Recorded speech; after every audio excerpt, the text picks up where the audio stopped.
कविता जब ऑफिस से आई तो हर रोज की तरह बच्चों को मोबाइल फोन में गेम खेलते हुए ही पाया। पहले एक छोटी उम्र में फोन बच्चों के हाथ में वह कभी नहीं लगने देती थी, लेकिन जब से ऑनलाइन पढ़ाई शुरू हुई है बच्चे हाथ से निकले ही जा रहे थे। लॉकडाउन के समय में जब तक कविता भी घर से काम कर रही थी तब तक की स्थिति बेहतर थी, लेकिन जब से वह ऑफिस जाना प्रारंभ करना पड़ा तब से बच्चों को रोकना असंभव हुआ जा रहा था। यूँ तो उसके पति ललित भी अभी वर्क फ्रॉम होम ही कर रहे थे, परंतु वह इतने व्यस्त थे कि सारा दिन लैपटॉप के सामने ही मुंह किए बैठे रहते थे। ऐसे में बच्चों का शोर मचाना उन्हें जरा भी न भाता। जब भी ललित बच्चों को डांटते, बच्चे फोन हाथ में लेकर चुपचाप खेलते, घर में शांति रहे। इससे अधिक ललित को भी कुछ नहीं चाहिए।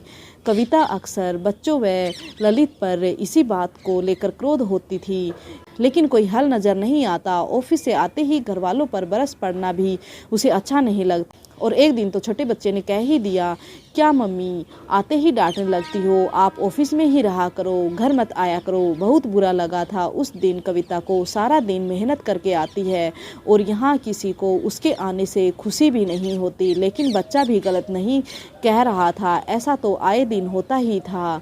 बस तब से कविता ने अपने क्रोध पर भी थोड़ा नकेल कसी, लेकिन जब भी बच्चों के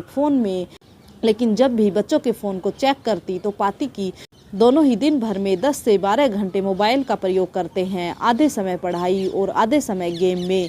तब उसे अपनी परवरिश पर निराशा होती। धीरे धीरे बच्चे सिरदर्द व ठीक से दिखाई न देने की शिकायत भी करने लगे थे। कुछ ही दिनों में दोनों बच्चों की आंखों पर चश्मा भी चढ़ गया था। कुछ दिन ललित ने बच्चों के साथ अतिरिक्त सावधानी बरती, लेकिन फिर वही डरा प्रारंभ हो गया। देर रात तक वह इसी सोच में डूबी रही। सुबह उठकर नौकरी छोड़ने का ऐलान कर दिया। अचानक लिए इस फैसले से ललित ने नाखुशी जताई। घर के लिए लोन लिया हुआ है कविता, बच्चों की इतनी फीस आती है, एक तनख्वाह में कैसे मैनेज हो पाएगा। जिन बच्चों की फीस की इतनी चिंता है उनकी सेहत की जरा भी ख्याल नहीं है तुम्हें ललित। दिन भर बैठे बैठे गेम खेलते हैं, आंखों पर चश्मा चढ़ गया है, शरीर भारी होता जा रहा है। क्या ऐसा ही बनाना चाहते हो अपने बच्चों को? बात गलत नहीं तुम्हारी, परंतु जल्दबाजी ठीक नहीं है। कोई हल सोचते हैं मिलकर। मैं भी बच्चों पर अब से जितना हो सकेगा ध्यान दूंगा। बच्चे भी खुश नहीं दिख रहे थे। 24 घंटे मम्मी नजरों के सामने रहेगी तो रोक टोक के सिवाय और क्या करेगी। उन्होंने आश्वासन देना चाहा, आप नौकरी मत छोड़ो, हम गेम खेलना कम कर देंगे। गेम खेलना कम करने का वादा पहले भी कई अवसरों पर कर चुके थे, परंतु निभाया तो नहीं। अतः कविता को इस बार भरोसा था ही नहीं। कुछ सोचती हुई बोली, अच्छा ठीक है, मैं 3 महीने की छुट्टी लेती हूँ। अगर मुझे लगा कि तुम सब अपनी बात पर कायम रहे मैं इस्तीफा नहीं दूंगी। उस दिन से कविता ने 3 महीने की छुट्टी ले ली। मन ही मन वह भी जानती थी कि जो वादा ये लोग कर रहे हैं उसे निभाना इतना भी आसान नहीं। जो गलत आदतें पड़ चुकी हैं उसे छुड़वाने के लिए बहुत मेहनत करनी पड़ेगी। उसी दिन कविता ने ऐलान कर दिया, स्कूल के बाद दोनों बच्चे पापा के पास मोबाइल जमा करा देंगे और मेरे साथ कैरम, लूडो, सांप सीढ़ी खेलेंगे। फिर शाम को छत पर हम सब योगासन और प्राणायाम करेंगे। उसके बाद तुम दोनों होमवर्क करोगे और फिर रसोई में मेरी मदद करोगे। बच्चों को सुनने में मजा नहीं आया, पर कोई चारा भी नहीं था। कविता पूरे धैर्य के साथ पेश आ रही थी। धीरे धीरे बच्चे नए क्रियाकलापों में आनंदित होने लगे। 2 महीने बीत गए और छुट्टी का 1 ही महीना बाकी था। कविता को फिक्र थी कि उसके नौकरी पर लौटते ही सब पहले जैसा न हो जाए। उसने कुछ दिनों के लिए ससुराल जाने का फैसला किया। बच्चे दादा दादी के पास पहुंचकर बहुत खुश थे। अकेले में कविता ने उनसे बात करके सारी बातों से अवगत कराते हुए उनकी मदद मांगी।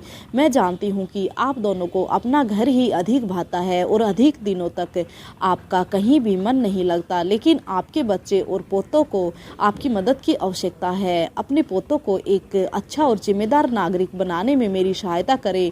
कम से कम जब तक विद्यालय सही तरीके से न खुल जाए तब तक तो हमारे साथ चलकर रहिए। कैसी बात करती हो बहू, हम अपनी गलती मानते हैं। हमने अपने बच्चों को संयुक्त परिवार में बड़ा किया है। कब बच्चे बड़े हो गए पता ही नहीं चला, लेकिन तुम घर, परिवार और नौकरी सबकी जिम्मेदारी निभा रही हो। हमें तुम्हारी मदद करनी चाहिए थी। जैसे हम कभी कभी तुम्हारे पास मन बदलने के लिए रहने आते हैं, वैसे अब हम यहाँ आकर रहा करेंगे। अब हम अपने घर में अपने बच्चों के साथ ही रहेंगे। आखिर ईंट पत्थर से बने इस घर का मोह अपने बच्चों से अधिक तो नहीं होना चाहिए हमें भी। बच्चे प्रसन्न थे, दादा दादी हमेशा के लिए साथ रहने आ रहे थे। अब कैरम हो या लूडो, सांप सीढ़ी हो या योग, वह दोनों बच्चों के साथ उसमें सम्मिलित रहते। बच्चों को मोबाइल याद तक नहीं आता। तो आपको यह कहानी कैसी लगी? शायद आपको बहुत ज़्यादा पसंद आई होगी। तो आपको इसके बारे में क्या राय है, कमेंट बॉक्स में कमेंट करके ज़रूर बताइएगा। इसी तरह के वीडियो के लिए प्लीज़ चैनल को सब्सक्राइब कर लीजिएगा और वीडियो पसंद आई है तो लाइक ज़रूर कीजिएगा। Okay, thank you friends.